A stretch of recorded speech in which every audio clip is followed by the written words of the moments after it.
नमस्कार साथियों।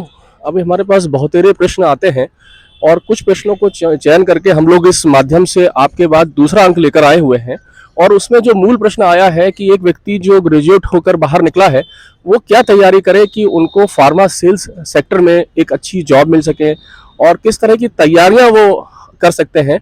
इसके लिए मैं हूं अवनीश शर्मा और हमारा चैनल है फार्मा सेल्स सीक्रेट। और आपको अगर पसंद आता है हमारा ये एपिसोड तो उसको लाइक, शेयर और सब्सक्राइब करें। तो मूलतः हम इस विषय पर आते हैं कि एक व्यक्ति जो अभी अभी ग्रेजुएट किया हुआ है, क्या किस तरह की तैयारियां करें। तो उसके लिए हमने अपने विशेषज्ञ जो कि आदरणीय मयंक श्रीवास्तव जी हैं, आपके बीच में उपस्थित होंगे। लेकिन उसके पहले मैं एक डिस्क्लेमर आपको देना चाहता हूं, क्योंकि बहुत सारी जगह पर पैसा लेकर के आपको कंपनियों में जॉब दिलवाई जाती है जो अनुचित है। और किसी को भी जॉब जो फार्मा सेल्स सीक्रेट में सेल्स में मिलती है, वह केवल आपकी योग्यता पर आधारित होती है। तो इसके साथ ही हम अपना कार्यक्रम शुरू करते हैं। मयंक जी हमारे बीच में उपस्थित हैं। मयंक जी, मैं आपसे ये जानना चाहता हूँ, जो नए बच्चे आते हैं जो ग्रेजुएट किया हुआ है, वो किस तरह से तैयारी करें कि वो जॉब फार्मा सेल्स में पा पाए। देखिए, सबसे पहले तो सवाल उठता है कि जब आप इंटरव्यू किसी कंपनी का फेस करने जा रहे हैं, उसके लिए आपको क्या क्या तैयारियां करनी है। तो जैसा कि एक कहावत है कि first impression is the last impression.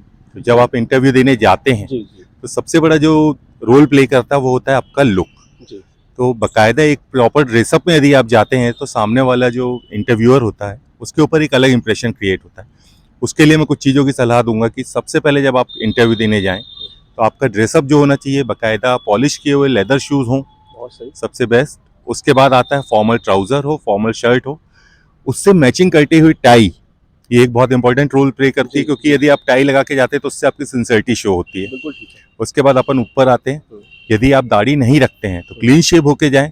और यदि कई लड़के जो आज की जनरेशन में दाढ़ी रखना पसंद करते हैं, तो उनसे मेरा अनुरोध है कि आपकी दाढ़ी जो हो वो बाकायदा ट्रिम की हुई हो, प्रॉपर रूप से सेट की हुई हो। आपके बाल जो हों बाकायदा पूरे तरीके से कंघी किए हुए हों। किसी भी तरह का जेल का इस्तेमाल ना करें कि आपके बाल खड़े हैं, या किसी तरह का फंकी लुक प्रदान करें। तो इस प्रकार से एक प्रॉपर प्रोफेशनल की वेशभूषा में ही यदि आप जाते हैं तो वो इंप्रेशन आपका बहुत अच्छा इंटरव्यूअर पे जाएगा, और उसके बाद फिर वो आपसे उस हिसाब से आगे की बातचीत करेंगे। अब हम आते हैं दूसरे पॉइंट पे। दूसरे पॉइंट में क्या होता है, जब भी हम इंटरव्यू देने जाते हैं तो हमारे सामने पहला प्रश्न जो आता है नए लड़कों के लिए, tell me about yourself. तो जो भी नया लड़का है वो इतना सक्षम होना चाहिए कि कम से कम 5 से 7 मिनट अंग्रेजी में अपने बारे में धारा प्रवाह बोल सके बिना किसी इंटरप्शन के। इसके लिए बेहतर होगा यदि आपकी इंग्लिश बहुत अच्छी है तो आपको ज़्यादा तैयारी की जरूरत नहीं है। यदि आपकी इंग्लिश अच्छी नहीं है तो आप एक प्रॉपर पैराग्राफ राइट डाउन करें, उसके बाद उस पैराग्राफ को लर्न करें। उसमें आता है आपका बेसिक इंट्रोडक्शन। तो बेसिक इंट्रोडक्शन में जब भी आप शुरुआत करेंगे, आपकी डेट ऑफ बर्थ, आपने किस प्लेस पे बर्थ लिया, उस चीज़ से। उसके बाद आप आएंगे अपने फैमिली बैकग्राउंड पे। फैमिली बैकग्राउंड में आपके फादर हैं तो क्या करते हैं, मदर वो क्या करती हैं, और उसके बाद आपके भाई बहन जो भी हैं, एक भाई है या एक बहन है या 2 भाई 2 बहन है, तो उनके बारे में आप इंट्रोडक्शन देंगे। जब आपका फैमिली बैकग्राउंड कंप्लीट होता है तो उसके बाद फिर आप वापस आएंगे अपने एजुकेशनल क्वालिफिकेशन में। एजुकेशनल क्वालिफिकेशन में आपको बताना है कि आपने स्कूलिंग कहाँ से की, कितने परसेंटेज से आपने पास आउट किए 10th एंड 12th। उसके बाद कॉलेज में आप आएंगे, कॉलेज में आपने किस सब्जेक्ट से अपनी ग्रेजुएशन कंप्लीट करी है और कितने परसेंट रहे ये बताएंगे। आपका जो स्ट्रीम था स्टडी का वो कौन सा था, माध्यम क्या था, ये भी बताएं तो बहुत अच्छा रहता है। क्योंकि अगर आप हिंदी माध्यम के और इंग्लिश में आप यदि इतना कुछ अपने बारे में बताते हैं तो सामने इंटरव्यूअर पे एक बहुत अच्छा इंप्रेशन क्रिएट होता है। हाँ, इसके बाद यदि आपने कोई प्रोफेशनल कोर्स किया हुआ है तो उसके बारे में भी जानकारी अवश्य दें।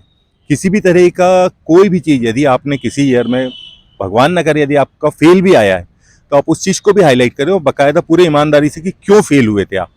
अगर उस चीज़ को आप हाईलाइट करते हैं, क्योंकि इंटरव्यूअर जो होता है वो आपके नंबर ऑफ ईयर्स देख के समझ जाएगा। ग्रेजुएशन 3 साल का होता है, अगर उससे 4 साल देखे तो आपसे तुरंत पूछेगा, भाई 3 साल का ग्रेजुएशन आपने 4 साल में कैसे कंप्लीट किया। सही बात। तो रीज़न क्या था इसका, जो भी रीज़न हो उसको ईमानदारी से यदि आप बताते हैं तो इंटरव्यूअर पे एक बहुत अच्छा इंप्रेशन क्रिएट करता है। अब बात आती है, क्योंकि आप फ्रेशर हैं तो कोई भी इंटरव्यूअर आपसे मार्केट में उपलब्ध कॉम्पिटिटर्स ब्रांड, कितनी सेल है, कौन डॉक्टर्स हैं, इसके बारे में आपसे ज़्यादा सवाल नहीं करेगा, क्योंकि आप नए हैं। हाँ, लेकिन आप जिस कंपनी में इंटरव्यू देने जा रहे हैं, यदि उस कंपनी के बारे में आप थोड़ा सा मार्केट से सर्वे करके जाएं पहला सर्वे ये होना चाहिए कंपनी कितनी पुरानी है, एक अप्रॉक्स आइडिया मिलेगा कि हाँ। 10 साल पुरानी, 20 साल पुरानी, 50 साल पुरानी। दूसरी चीज ये पता करें कंपनी किन किन स्पेशलिटीज में काम करती है, मींस जनरल डिवीजन है, गायनिक डिवीजन है, ऑर्थो है, कार्डियक है, ऐसे कितने डिविजन्स में कंपनी काम कर रही है, ये आपको आइडिया लगेगा। और तीसरी चीज कंपनी के कौन कौन से मूविंग ब्रांड है जो मार्केट में अवेलेबल है। अगर आप उन मूविंग ब्रांड्स के नाम पता कर सके और उसके साथ आपको यदि कोई लीडिंग केमिस्ट से ये भी पता चल जाता है कि ये ब्रांड कौन से डॉक्टर लिखते हैं, तो वो भी बाकायदा अपने पास नोट डाउन करके जाएं। उसके बाद अब आप आगे पहुंचे, कंपनी के बारे में आपका नॉलेज हो गया। अब सवाल आता है कि एक फ्रेशर से इंटरव्यूअर क्या सवाल करेगा। यदि आपका साइंस बैकग्राउंड है तो डेफिनेटली आपसे साइंस से रिलेटेड कुछ क्वेश्चंस किए जा सकते हैं, लाइक पीएच वैल्यू क्या होती है, पीएच वैल्यू का निर्धारण कैसे किया जाता है, शरीर में कितने सिस्टम्स होते हैं, उन सिस्टम्स के नाम बताइए। यदि आप कार्डियक डायबिटिक स्पेशलिटी के लिए जा रहे हैं तो आपसे कार्डियक डायबिटिक सिस्टम के बारे में पूछा जा सकता है। न्यूरोसाइकेट्री स्पेशलिटी के बारे में जा रहे हैं तो आपसे सीएनएस के बारे में पूछा जा सकता है। तो उसके लिए एक बुक मार्केट में अवेलेबल है, फार्माकोलॉजी, हैंडबुक ऑफ फार्माकोलॉजी। यदि आप उसको परचेज कर लें या ऑनलाइन भी आपको इस बारे में पूरी इन्फॉर्मेशन मिल जाएगी। जो भी सिस्टम, जिस भी स्पेशलिटी से रिलेटेड एक कंपनी में आप जा रहे हैं वो आप ऑनलाइन वहाँ से पढ़ के जा सकते हैं। और एक और हैंडबुक आती है, हैंडबुक फॉर एमआर। ये सबसे इम्पोर्टेंट बुक है।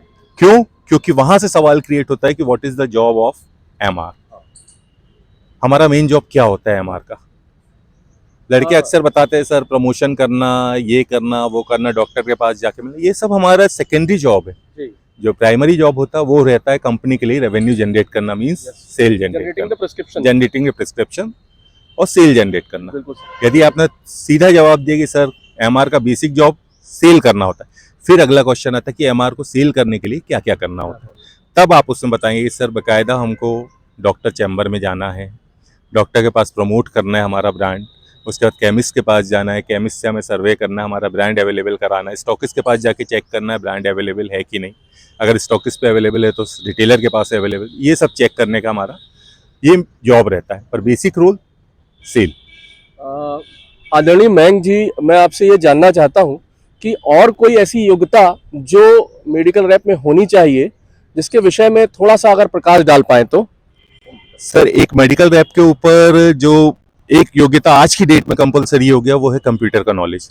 हुआ क्या है, आज की डेट में ज्यादातर कंपनीज रिपोर्टिंग ऑनलाइन करवाने लगे हैं। दूसरी चीज पेपरलेस वर्क हो गया सब जगह।